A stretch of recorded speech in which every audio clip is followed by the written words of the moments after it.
मुझे हमारे मुखिया हमारे गुरु मुलायम सिंह यादव जी वो मुझे राजनीति में लाए। उनका एक बेटी की तरह अब मुझे कहे बेटा मैं आपके साथ हूँ। आज पंडित जी हमारे बीच में नहीं है, आओ मेरे पर। झूसी विधानसभा उस समय था, उसी नाम से लोग फूलपुर नहीं था, झूसी विधानसभा। ये झूसी विधानसभा की जनता हमारे नेता मुलायम सिंह स्वर्गीय मेरे पति के ऊपर AK-47 चली। अब मेरे ड्राइवर खत्म हुए, एक मेरा रिश्तेदार घायल था। विधानसभा सत्र के दौरान विधायक पूजा पाल ने जहां सदन में खुलेआम कहा कि उनके साथ जो उत्पीड़न हुआ था, एक महिला होने के नाते तो उनके साथ जो जुल्म सितम हुए थे उसका मुख्यमंत्री ने भरपूर न्याय किया और जो दोषी थे उन्हें मिट्टी में मिला दिया।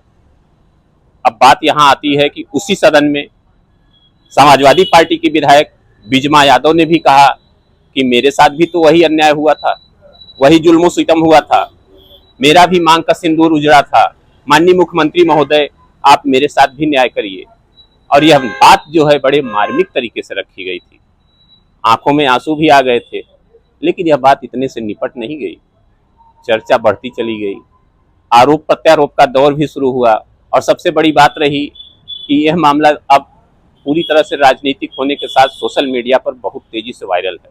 आज हम मौजूद हैं प्रतापपुर की समाजवादी पार्टी से विधायक बिजमा यादव जी के पास और हम सीधे जानना चाहेंगे उनसे कि सदन में मुख्यमंत्री जी ने अगर पूजा पाल के बारे में सुना, उनकी बात सुनी, तो आपकी मार्मिक अपील क्यों नहीं सुनी?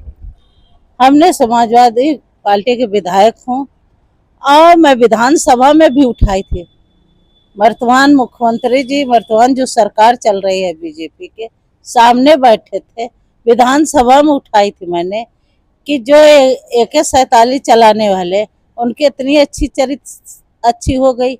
जो AK-47 चलाने वाले 10 मुकदमे 5 मुकदमे की बात कर रहे, 3 मर्डर हुआ AK-47 चलाने, मेरे पति के ऊपर, मेरे ड्राइवर के ऊपर, एक अन्य लोग निकल रहे थे उनकी भी हत्या हुई। तो ऐसे AK-47 वाले हम भी सुने कि कह रहे थे कि हमारे ऊपर कोई मुकदमा नहीं है।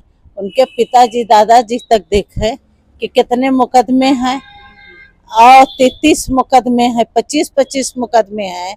और उसके बाद हमने विधानसभा में ये जो सरकार है दोहरी चरित्र चल रही है कि एक को मट्टी में मिला दे रहे और एक महिला विधायकों के विधानसभा में उठाए, उसका कोई अभी तक कोई जवाब नहीं मिला। आपके पति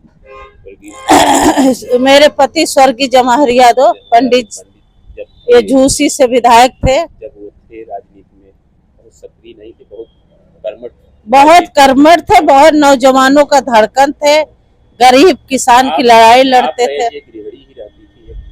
मैं तो उस समय तो मैं एक घर के अंदर रहती थी। आपको राजनीति में कोई भी आपने पदार्पण नहीं किया था, कुछ भी नहीं नहीं, कुछ भी नहीं जानते थे।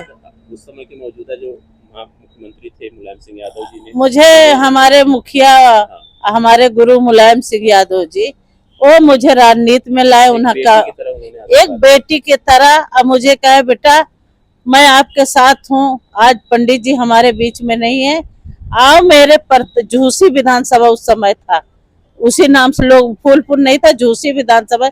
ये झूसी विधानसभा की जनता हमारे नेता मुलायम सिंह स्वर्गीय। अगर समानता देखें तो आप जैसे आप राजनीति में अपने पति को खोने के बाद आई और राजनीति में ABCD सीखा, भले भी मुख्यमंत्री का आशीर्वाद मिला। पूजा पाल की देखें तो राजू पाल नहीं, उनका भी मिला। देखिए पूजा पाल जी को, और उसके बाद उनके साथ जो घटना हुआ होने के बाद वो अपना पूर्व मुख्यमंत्री मायावती जी का उनके ऊपर आशीर्वाद हुआ।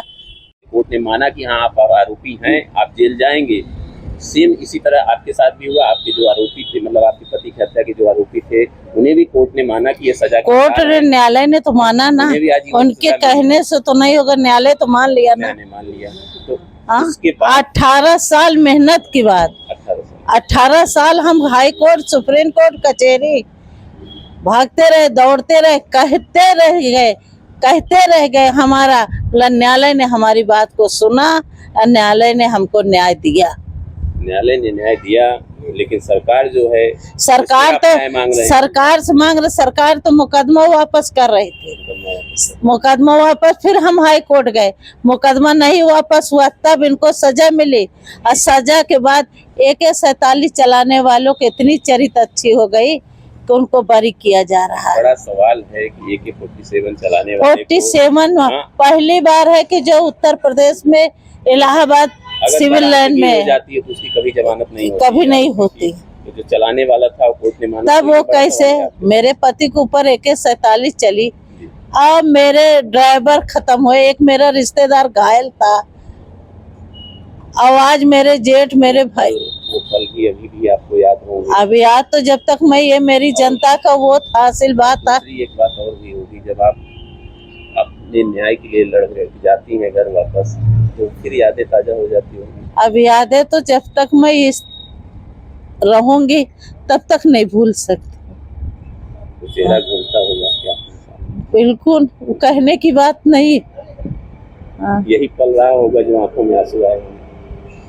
अब वो दिन तो मैंने मेरे पति के न रहने पे, मेरे बच्चों को, मेरे लिए और मेरे जनता को कौन सी कठिनाइयों से निकले वो ही बता सकती है, मेरी जनता, हमारे बच्चे। उसी दर्द को तो आपने सदन में रखा था। इसीलिए तब भी तो अभी तक कोई जवाब नहीं मिला। मैंने तो विधानसभा, फिर अन्य लोग जो जेल में काट रहे, सजा काट रहे, गरीब किसान जो भी छोटे छोटे मुकदमा में, भाई मुख्यमंत्री जी सबको बरी कर दे, क्यों? जो गरीब आदमी परेशान है, सजा काट रहा, जबरदस्ती जेल काट रहा है, उसके बारे में तो बहुत लोग ऐसे लोग हैं कि बेगुनाह काट रहे हैं जेल, उनको भी फिर बरी किया जाए। एक सवाल और भी है कि जैसे कह रहे हैं कि हम एक मुकदमे के हकदार हैं, हमारे पास और क्रिमिनल हिस्ट्री नहीं है, तो क्या आपको लगता है ऐसी बात है उनके? अब ये तो आपको सारे लोगों को पता है कि उनके पिताजी से तक कोई बात नहीं। एक मुकदमा जो मुकदमा लगा है AK-47 का है, एक मुकदमा 100 के भरा, जिसके शरीर पे 40-46 गोली एक साथ छावनी हो जाए, बहुत ही निर्दयता के साथ हत्या हुई। तो उस पल के लिए तो ये है कि जहाँ भी आप जाएंगे तो आपको न्याय का हक मिलना चाहिए। मुझे न्याय का हक मिलना चाहिए। तो विजय यादव जी ने जैसे कहा कि आज भी आंखें उनके नम हो जाती हैं, और ये बड़ी बात है कि आखिर जो घटना हुई थी, बहुत दुर्दांत तरीके से एक मौजूदा विधायक को दिन दहाड़े सड़क पर मारा गया था। आरोपी को कोर्ट ने सजा का हकदार भी माना, कोर्ट भी भेज दिया, लेकिन उसमें से एक आरोपी को सच्चरित्र अच्छे आचरण के कारण सजा से मुक्त करके रिहा कर दिया गया। यह एक बड़ा सवाल था। इसी सवाल को उन्होंने सदन में रखा कि मेरे साथ भी न्याय होना चाहिए।